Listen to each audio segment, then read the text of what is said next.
سلامتی ہے ان آنکھوں پہ جو ہدایت پہ نظریں جمائے بیٹھی ہیں، ان کانوں پہ جو ذکر خیر کے منتظر رہتے ہیں، اور ان قدموں پہ جو ہدایت کی راہ پہ گامزن ہیں۔ کردار زیر بحث آیا، دونوں روایتوں میں وہ کردار سامنے آتا ہے، ابن ہشام کی سیرت میں بھی، بخاری میں بھی، وہ ہے ورقہ بن نوفل کا۔ کچھ سوالات اس سے متعلق بھی ہیں، میں چاہتا ہوں اس میں بھی آپ رہنمائی فرمائیے۔ پہلا جو ایک علمی عقلی سوال ذہن میں آتا ہے کہ ہم عام طور پہ سمجھتے ہیں کہ مسیحی ہوں یا یہودی ہوں، حرم کے ساتھ ان کا کوئی تعلق نہیں ہوتا۔ اگر یہ نصرانی تھے تو یہ حرم کا طواف جو ہے وہ کیوں کر رہے تھے؟ اور جب ان کو یقین ہو گیا کہ آپ صلی اللہ علیہ وسلم سچے پیغمبر ہیں تو پھر یہ ایمان کیوں نہیں لے کر آئے؟ پہلی بات کا جواب یہ ہے کہ عرب میں جو لوگ تھے وہ اس بات سے بہت اچھی طریقے سے واقف تھے کہ یہ ابراہیم کا بنایا ہوا گھر ہے۔ وہ اس بات کو جانتے تھے کہ یہ عمرہ، یہ حج ابراہیم علیہ السلام کی قائم کردہ روایت ہے۔ ان کے ہاں ملت ابراہیم یا دین ابراہیمی جس کو کہا جاتا ہے، اس کے تمام احکام سے واقفیت تھی۔ میں نے اپنی کتاب میزان میں وہ پورا پس منظر بیان کیا ہے اور یہ بتایا ہے کہ وہ نماز کا اہتمام کرتے تھے، وہ روزے رکھتے تھے، وہ حج و عمرہ کا اہتمام کرتے تھے، وہ زکوٰۃ دیتے تھے، ان چیزوں سے وہ واقف تھے۔ جمعے کا تک کا اہتمام ہوتا تھا دارالندوہ میں، اس کا خطبہ دیا جاتا تھا۔ اسی طرح سے نکاح، طلاق، اس طرح کی تمام روایات موجود تھیں۔ تو جب کوئی شخص جو اس پس منظر سے تعلق رکھتا ہے وہ نصرانی ہوگا تو بیت اللہ کو چھوڑ دے گا، اپنی ابراہیمی روایت سے دستبردار ہو جائے گا۔ نصرانی ہونے کا مطلب یہ تھا کہ ان کا تعارف ان کتابوں سے ہو گیا جو سیدنا ابراہیم علیہ السلام کے بعد نازل ہوئی ہیں۔ اچھا، ان کو یہ معلوم ہو گیا کہ پیغمبر اس کے بعد بھی آتے رہے ہیں۔ انہوں نے ان پیغمبروں کی تعلیمات کو پڑھنا شروع کر دیا، اور نصرانی ہونے کے بعد انہوں نے کیا کیا؟ کیا نماز چھوڑ دی؟ کیا روزہ چھوڑ دیا؟ کیا دین کے احکام پر عمل کرنا چھوڑ دیا؟ ان میں سے کون سی چیز ہے جس سے انجیل روکتی ہے؟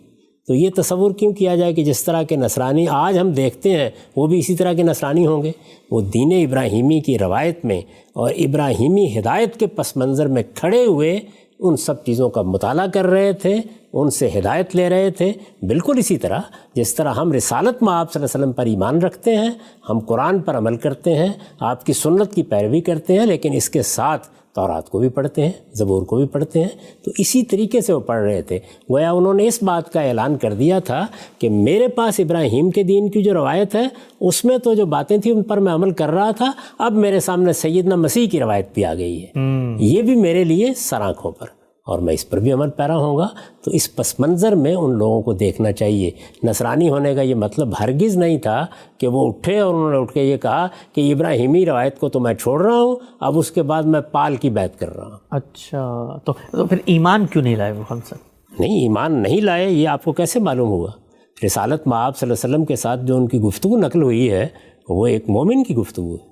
اچھا، ہم یہ خیال کرتے ہیں کہ ایک آدمی آئے گا، وہ ایک خاص طریقے سے بیعت کرے گا، پہلے مرحلے میں یہ ہوا ہی نہیں ہے۔ رسالت میں آپ صلی اللہ علیہ وسلم نے تعارف کرایا، لوگوں نے اس کو سمجھا، جن لوگوں کے دلوں میں بات اتری انہوں نے تصدیق کی اس بات کی کہ آپ اللہ کے پیغمبر ہیں۔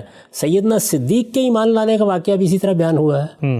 تو وہ ایمان لائے، لیکن چونکہ جلد دنیا سے رخصت ہو گئے، اس وجہ سے انہوں نے کیا کیا کیا نہیں کیا اس کی تفصیلات وجود میں ہی نہیں آ سکیں۔ ذرا غور کیجئے ان کے اپنے الفاظ کیا نقل ہوئے ہیں۔ وہ تو یہ کہہ رہے ہیں کہ میں اگر زندہ رہا تو میں آپ کا ساتھ دوں گا، میں آپ کی مدد کروں گا۔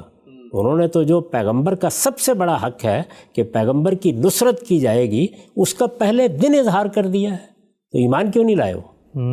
یعنی ایمان لانے کے لیے کوئی باقاعدہ رسم نہیں ہے جو ادا کرنی پڑتی ہے۔ اصل میں انہوں نے اس بات کا اقرار کر لیا کہ آپ اللہ کے پیغمبر ہیں، آپ کو اس امت کی طرف بھیجا گیا ہے، اور میں اس بات کی گواہی دیتا ہوں۔ یہی وہ چیز ہے۔ ہم جب ایمان لاتے ہیں تو کیا کہتے ہیں؟ یہ کہتے ہیں کہ میں اس بات کی گواہی دیتا ہوں کہ اللہ کے سوا کوئی الہ نہیں ہے، اور محمد صلی اللہ علیہ وسلم اللہ کے رسول ہیں۔ یہی بات تو انہوں نے کہی ہے رسالت میں آپ صلی اللہ علیہ وسلم کے سامنے۔ سبحان اللہ، ٹھیک ہے ہم سب